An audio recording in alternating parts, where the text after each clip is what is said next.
Yeah, hi everyone. In the previous lectures, we have seen Fourier series, Fourier transform concepts and all. Now the next topic, next unit is the signal transmission through linear systems. Okay. So in this chapter completely we are going to deal with systems. Okay. How to find the output of a system, what is mean by transfer function of a system, how to find the response of a system for the given particular type of input signal. These topics are going to be covered in this particular unit. So first, linear system. So generally the system is going to be represented as in this manner, right? X of t, y of t. So x of t is nothing but input, or we also call it as excitation. Y of t is known as output. We also call it as response. So the best example for a system is amplifier. If my signal strength is low, amplifier is a system which amplifies finally output. Or communication system is also one of the best examples for any system. So since I'm going to perform some operation on input signal and output values are going to be generated. So basically system it's nothing but which maps input variable to output variable based on some mathematical transformation technique. Okay. X of t, y of t. Transformation technique will be involved inside of the system. Now here linear system means when input is x1 of t, output is y1 of t. When input is x2 of t, output is y2 of t. When input is linear combination a into x1 of t plus b into x2 of t, if the output is also a weighted sum of linear combination. These concepts already we have covered in the first unit. So a system is said to be linear system if it is satisfies superposition principle. Means linear combination and homogeneity. A system which satisfies both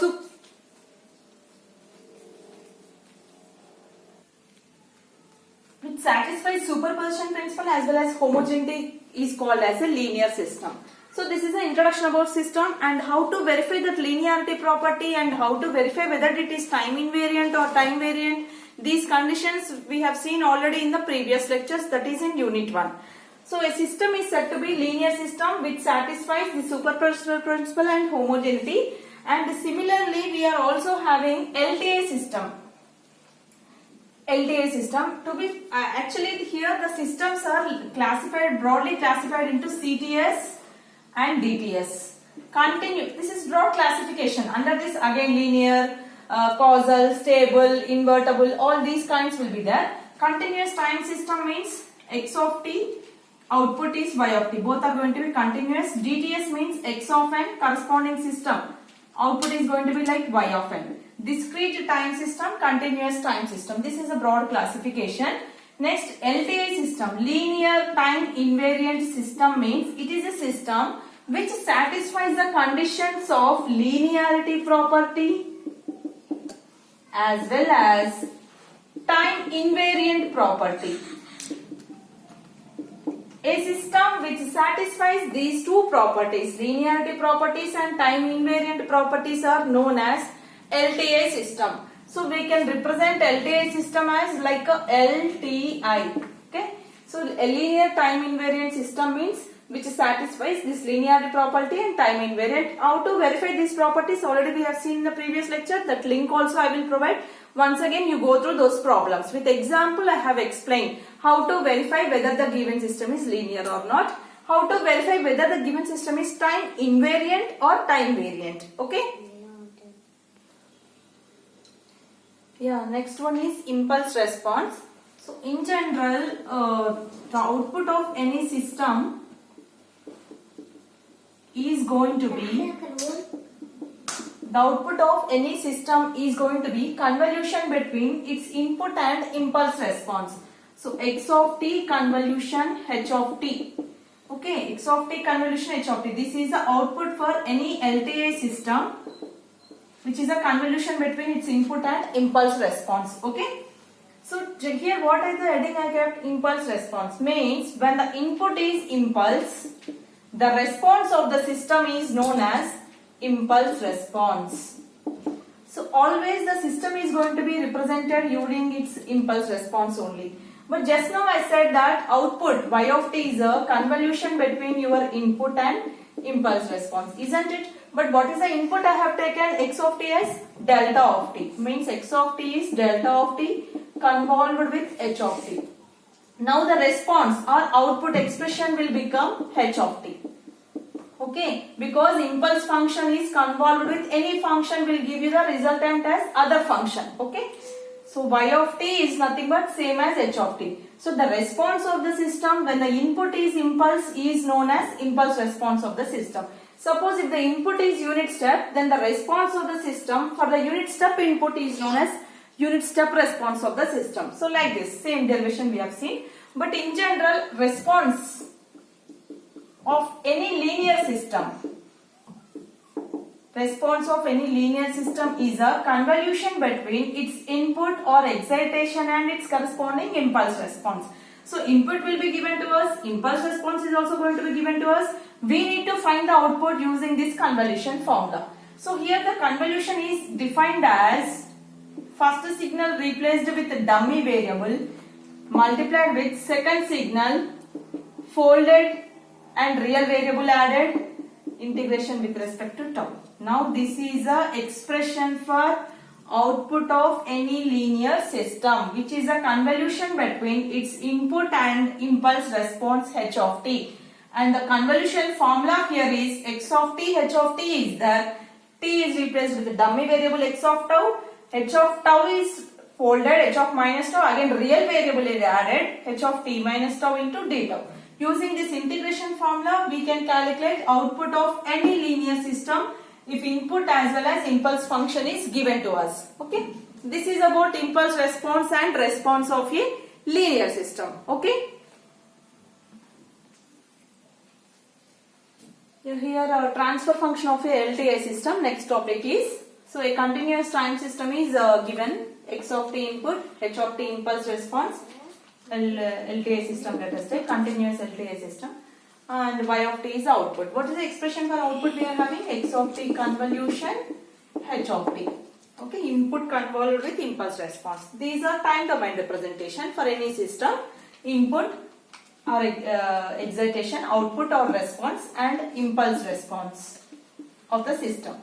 So if I write in frequency domain, x of t in frequency spectrum is x of omega. H of t corresponding Fourier transform, we write it as capital H of omega. Output in frequency domain y of omega. Now here if I apply Fourier transform on y of t, here convolution is there. From the property of convolution, convolution in time domain gives multiplication in frequency domain. So y of omega equal to x of omega into h of omega. X of omega is input Fourier spectrum. H of omega is known as transfer function of a system, which is a Fourier transform of small h of t impulse response. This is output Fourier spectrum.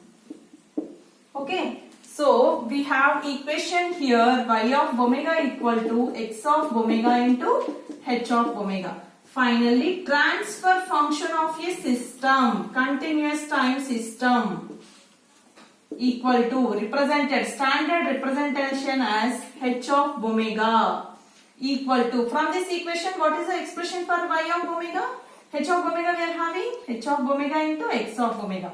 So transfer function of a system, h of omega equal to ratio of output spectrum to input spectrum in frequency domain. So this is the definition of transfer function of a system.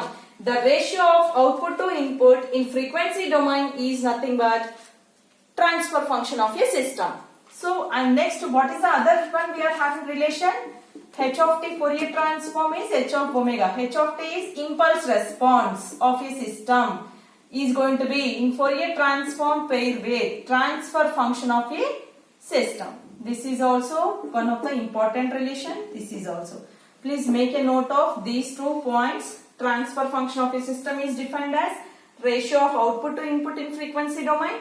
Next, impulse response of a system, that is h of t, is going to be in Fourier transform pair with transfer function of a system represented as h of omega.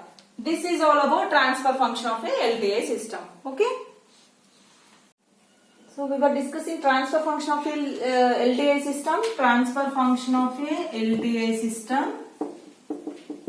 X of t, h of t is impulse response, y of t is output or response of a system for a particular type of input or excitation.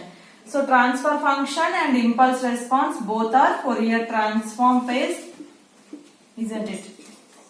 Here h of omega equal to y of omega by x of omega. This is nothing but transfer function of the system. H of omega always it is going to be a complex quantity, complex number. So magnitude of and phase response will be there. Magnitude. So the plot here, magnitude of h of omega versus omega is known as magnitude response of a system. Theta of omega, phase component versus frequency variable omega is known as phase response of a system. So like this we need to plot magnitude response of a system and phase response of a system. Okay, first we need to calculate transfer function of a system. After calculating transfer function, take the magnitude of transfer function and also take the phase of the transfer function. Plot magnitude on y-axis, omega on x-axis. Plot phase on y-axis, omega on x-axis. That will give you the corresponding amplitude response of the system and phase response of the system. Okay, so the same thing here, the transfer function of a system h of omega equal to Fourier transform of impulse. So this is a one more formula. Fourier transform of impulse response means signal h of t into e power minus j omega t dt. So this is about magnitude response of a system, phase response of a system using transfer function of a system. Okay. Yeah, next topic is distortionless transmission through a system. Means we are going to derive the conditions for a distortionless transmission through a system. First let us see what is meant by distortionless transmission. That means let us take the same LTI system. X of t is input, y of t is output, h of t is my impulse response, right? So for example, I am transmitting a rectangular signal here means even at the output side also I am going to expect rectangular signal but not triangular or sine wave. Means exactly the structure, shape of the signal should not be modified. Whatever I am transmitting as it is I have to receive. But there can be changes with respect to amplitude because of surrounding parameters and all those. And also there may be a delay in receiving the signal. So those two cannot be considered as a distortion. Means here I have taken this certain kind of pulse, triangular pulse I have taken. At the output side, this I can say it as a distortionless transmission. Same pulse I have received with slight change in the amplitude. Here amplitude 1 I have taken, it is raised by the factor k times. It can be decreased also. Change may be there with respect to amplitude. And also delay is there. Here it is started transmitting at 0th second. Here it is starting with delay td second. And this capital T is shifted to td plus t seconds. Okay. So these kind of changes in amplitude, changes in time, delay cannot be considered as a distortion. These are the possible conditions. These two cannot be considered as a distortion. As it is I have received with some delay and with some amplitude modification factor. So what I am expecting y of t at the output side for distortionless transmission, there is a change in amplitude with some constant. K can be 1 also, greater than 1, less than 1. And what exact input I have to receive with some delay. So this is the output expression for distortionless transmission of a system. Y of t equal to k into x of t minus td. Okay. Now apply Fourier transform on both the sides. Y of omega equal to time shifting property if I apply minus j omega td into x of omega. Now take the ratio of this y of omega output to input in frequency domain. That will give me transfer function of a system. So for distortionless transmission, what I got transfer function as? Minus j omega td. So h of omega, I got it as k into e power minus j omega td for distortionless transmission. Now separate its magnitude. Magnitude of h of omega equal to k, isn't it? Because magnitude of this e power is always 1. K can be 1 also, any constant. Now if I take theta of omega, angle, this is not at all related to phase. In place of theta of omega, what I am having? E power j theta of omega is minus omega td. So here theta of omega is inversely proportional to negative frequency component, and distortionless transmission magnitude response is a constant k. Okay.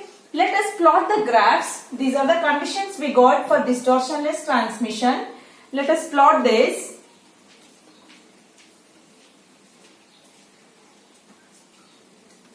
So if I plot for distortionless transmission the magnitude response of a system,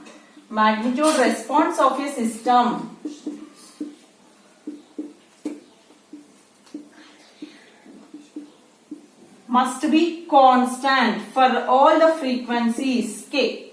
Okay. Next, phase response of a system for distortionless transmission. Phase response of a system. Negative of frequency component, isn't it? Minus omega td is there. Td is a constant, right? So if it is linearly directly proportional to frequency means I would have drawn like this. But it is negative, so it is going to be like this. Pi by 2, pi by 4, like that. Okay. Even here also minus pi by 2,